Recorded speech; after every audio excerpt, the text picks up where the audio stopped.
So, well, si Pinoy muna pag-usapan natin before yung mga iba pang mga question. Ano? Si Pinoy yung command responsibility. Kasi doon sa pagko-cover ko dito, Atty. Mel, lumalabas na may go signal ang Pangulo rito. At sinabi ni Secretary Butch Barito nung sila humarap sa Korte Suprema, no? At maraming mga nagreklamo doon na nandoon nga para marinig na sinabi ni Secretary Abad dito. So, paano yung command responsibility nito? Lalo pinapangatawa na naman niya, no? Na talagang okay sa kanya itong DAP. Alam mo, napakadaming problema ng ating Pangulo at napakamadaming limitasyon niya para gumawa ng mga bagay. No? Limitasyon sa resources, limitasyon sa impormasyon, limitasyon sa legal constraint, limitasyon sa mga tao. Kaya nga niya kailangan ng mga advisors. Yes. At ang mga advisors niya, ito yung mga cabinet members. Kaya nga pasanin ng mga cabinet members na bigyan siya ng mga tama at wastong payo. Kaya ang presidente, minsan, nagaguidan siya ng mga kanyang expert. Pero basta sumang-ayon siya, command responsibility yon. Siya talaga ang huli, the buck stops with him. Sundot lang ako, no? Sige, sundot. Sige, tuloy mo lang. Kaya nga, kung sa pagkakamaling ito, talagang napahamak ang presidente, titignan ang pananagot ng presidente. Pero ang presidente, ang batayan niya yung culpable violation of the Constitution. Isang matindi at talagang sinasadyang paglabag sa batas. So dapat masatisfy yan. Sinasadya, may maitim na balakin at talagang masamang layunin. Yan ang ibig sabihin ng culpable violation of the Constitution. Kung wala noon, may pagkakamali pa rin. Diyan na papasok yung kanyang mga cabinet members. Kaya ang cabinet members ng presidente dapat talaga mga A1. Kung binigyan nila ng palpak na desisyon o palpak na payo ang Pangulo, dapat rin talaga mag-isip-isip sila. Sila nga yung unang tatamaan dapat before the president. Ang ang punto dito, Joby, may public clamor, may public opinion. Halimbawa na umalis na si Abad, no? Dapat i-distinguish natin ang public opinion sa public interest. Kasi ang public opinion, erratic lang yan eh. Okay, paiba-iba. Paiba-iba yan. Pero ang public interest, napaka-fundamental yan. Pero may nagsasabi nga na sa pagkakataong ito, ang public opinion at public interest mukha nang nagkakatugma. Kung baga kung parang ang presidente mukhang palpak ngayon dahil sa iyo. Umalis ka na, parang ganun. Oo nga, pero hindi na nga tinanggap no? Hindi na nga tinanggap. At sa mga usap-usapan, meron pa daw nag-walk out after dahil hindi tinanggap. Tapos meron din mga hindi po malakpak no nagpalakpakan yung mga cabinet secretaries because of that decision. Anyway, that's barbershop talk, ano? Atty. Mel, punta tayo doon sa pinapangatawanan ng palasyo na kanilang depensa in good faith. In good faith. At hindi masama yung kanilang intensyon. Sabi niyo dahil depensa intensyon. Pero meron din nagsasabi na konstitusyon niya ng nanay mo. Hindi mo dinefend. So may mga ganyang mga argumento. In good faith. What's that? Okay. Ang good faith, hindi mo alam na ikaw ay nakakagawa ng masama. Madaming pinanggagalingan ang good faith. Isang napaka-difficult question of law. Ang hirap-hirap ng batas, talagang minsan nagre-risk ka na kung ano paano itong mai-implementa. Sa samang palad, mali ang pagka-implementa mo. Pwede kang mag-good faith doon. O kaya mistake of fact. Ibig sabihin, nagkamali ka sa mga facts. Kaya sinundan mo lang ang facts at gumawa ka ng mga bagay-bagay ayon dun sa facts. Maaring good faith yun. Pero sa larangan ng konstitusyon at sa larangan ng kabanang bayan, public interest will always outweigh good faith.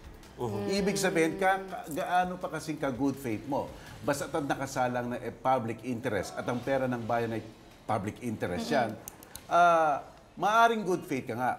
Pero kung malaki ang pagkapalpak o pagkatama sa bayan, baka nga oras na para may gawing mas drastic, maaring magbitaw na. Kasi parang sabi ng isang senador na pinagtatanggol nga si Pinoy at saka si Secretary Butch Abad na creative lang naman daw ang ginawa. Parang kung ang mga tao daw na nag-iisip creatively ng mga bagay-bagay o paraan para makatulong, dapat din daw bang i-condemn or parusahan? Parang gano'n ang sinasabi ng mga ibang senador na nagtatanggol sa kanila. Alam mo, may punto rin naman yun. Sapagkat napakalimitado ng power ng presidente sa ilalim ng konstitusyon na dapat talaga maging creative Right. sa konstitusyon natin. Pero may hangganan ng creativeness, di ba? Dapat rin creative ka na hindi ka masyadong lumalayo sa mga mandate ng konstitusyon. Pero gano'n na nga, yan na nga ang public opinion ng bayan, kaya titingnan natin ngayon kung ano mangyayari. Okay. May iba naman tayo ng usapin. Ano? Sapat ba ang talas nung pangil? Gusto sa hazing na tayo, para matouch lang natin ito. Kasalukuyang anti-hazing law, para mapigilan talaga ang hazing. Well, because of the recent events. Yung anti-hazing law natin, napakakulang yan. Ayon sa anti-hazing law natin, kung magkakaroon ng initiation ng isang fraternity o sorority, dapat bigyan ng abiso ang pamantasan. Una. Anong Yan. nakalagay sa abiso? Abiso kung kailan gagawin ang hazing. Kailan? At gaanong katagal. Abiso na meron silang pangako na hindi gagawa ng physical na karahasan. Okay. At pangatlo, abiso patungkol sa mga pangalan na mga i-initiate yung mga neophytes. Ang kakulangan dyan, walang abiso kung sino ang mga magpa-participate na miyembro ng fraternity. Iyon ang napakalaking buta sa ating anti-hazing law. Bakit mo ibibigay ang pangalan ng neophyte pero hindi mo ibibigay ang pangalan ng namumuno ng fraternity, ang mga ngasiwa ng initiation, at saka ang mga miyembro na magpa-participate sa initiation? Napakalaking butas. Dapat idagdag yan ng ating batas. Okay, tungkol doon sa mga flatmen Okay. na nakatakas, ano? Oo, Parang lumalabas huli-huli na dami nagsasabi na netizen, Atty. Mel, no? Kung bakit Nakaalis ba na eh. nakaalis tong mga to? Samantalang si Jimmy nagawa ng paraan na harangin sa airport, ano? Pero sila umalis naman sila before naging mainit, ano? Oo, totoo yan. Talaga nakakaalis kung wala pa kasing kasong inihahain sa korte. Talagang wala pang makapagpipigil sa kanila para umalis. Kaya nakalusot. Pero siyempre, ang sinasabi nga nila, ang ibig sabihin ng pagtatakas ay medyo guilty. Guilty, Oo, oo. may presumption na ganoon. Kaya masama rin yung pagtatakas. Dapat hinaharap. Beko Lumisa nagsabi, yung kanilang walk doon sa airport, guilty walk daw yan eh. Yan, Guilty yung walk. pagkaganyan nila. No? Yan ang kanilang tingin doon. Ano? Atty. Mel, dapat meron pa tayo pag-uusap tungkol kay Denise Corneo. Isasala Dami natin pa eh. usapan sa dapat, pidap. Ano? Pero kinukuha na tayo sa oras. Alam niyo mga kaibigan, si Atty. Mel, ang pinakamaraming beses na lumabas na guest dito sa Balitang 60. Kaya salamat sa inyo. Para linawin yan. Kasi, alam nyo, Atty. Mel, parang gusto nga namin mag-abogasyon itong si Chi. Kasi pati yung, alam mo, panahon ni Corona, no? Trial, ano? Lahat ng mga lawyers sila nagpunta rin dito. Tapos yung PDAF din, ganun din ang nangyayari. Parang talagang dapat, matuto na kami sa inyo sa FEU. ano? Oo nga, tama. Mag-enroll kayo. Mag-enroll na kami, Atty. Mel. Maraming salamat ulit sa oras Thank you, mo. At Maraming lagi kayong salamat. available. Maraming salamat. Salamat sa inyo. See you Okay. sa TV5, siyempre. See you sa TV5. Samantala, nakalatag na po ang budget ng gobyerno sa 2015. 2.6 trillion pesos ang isusumite ng Malacanang sa Kongreso para aprubahan. 206.6 billion pesos ay mapupunta sa infrastruktura. Halos 60 billion pesos po ang itinaas ng budget na infrastructure kumpara naman ngayong taon. Kailangan daw pagtuunan ng pansin ang pagpapagawa ng lansangan, tulay at tourism infrastructure dahil malaki ang ambag ng mga ito sa pag-unlad ng ekonomiya.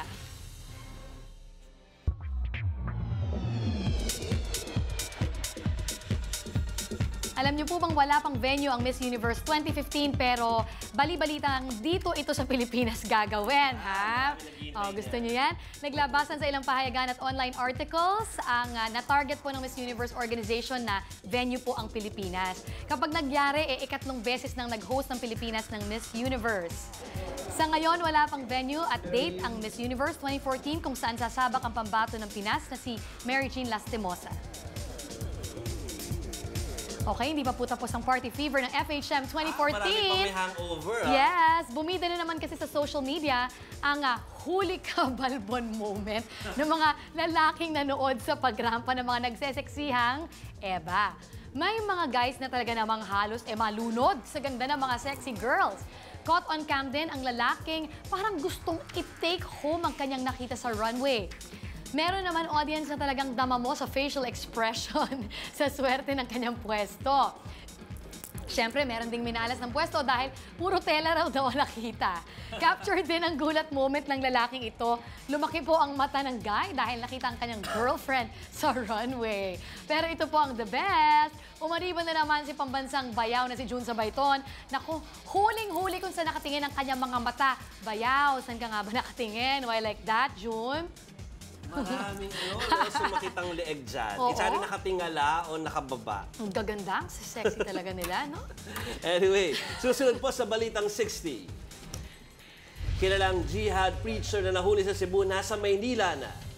At 3 po patay sa magkakahiwalay na insidente ng pamamaril sa Navotas. Yan at iba pa sa aming pagbabalik.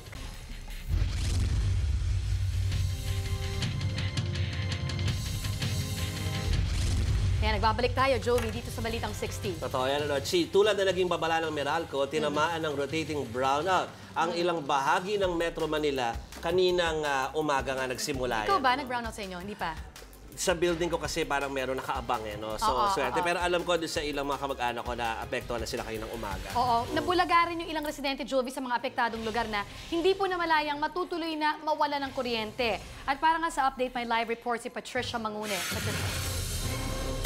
Jovici, ilang bahagi nga ng Metro Manila ang naperwisyo ngayong Sabado dahil sa rotational brownout. Epekto rin kasi yan ng maintenance shutdown sa Iligan Power Plant sa Batangas. Naabutan naming wala ng kuryente ang ilang establishmento sa kahabaan ng 1 Luna Street sa Binondo, Maynila kanina umaga. Kasama kasi sila sa rotational brownout ngayong Sabado. Pero tuloy pa rin ang mga negosyo kahit mainit at walang ilaw. Nabigla kasi sila at hindi nakapaghanda sa brownout. Pero ang iba namang tindahan na hindi pa apektado sa Binondo ay nag-standby na ng kani-kanilang mga generator. Nag-charge na rin sila ng cellphone para may reserba sakaling may emergency. Gayon din ang kanilang mga flashlight. Naka-red alert kasi ngayon ang Metro Manila at iba pang bahagi ng Luzon. Base na rin sa abiso ng National Grid Corporation dahil sa kakulangan ng supply ng kuryente. Kinumpirma nga ito ng Meralco. At gaya ng abiso, kaya nag-abiso sila na posibleng makakaranas nga ng higit kumulang 3 oras na tentative rotating brownout ang ilang lugar dito. Simula kaninang alas 9 hanggang alas 12 ng tanghali ay nawala ng kuryente sa ilang bahagi ng Bulacan, Cavite, Valenzuela, Malabon, Balintawak sa Quezon City at ilang bahagi pa ng Maynila.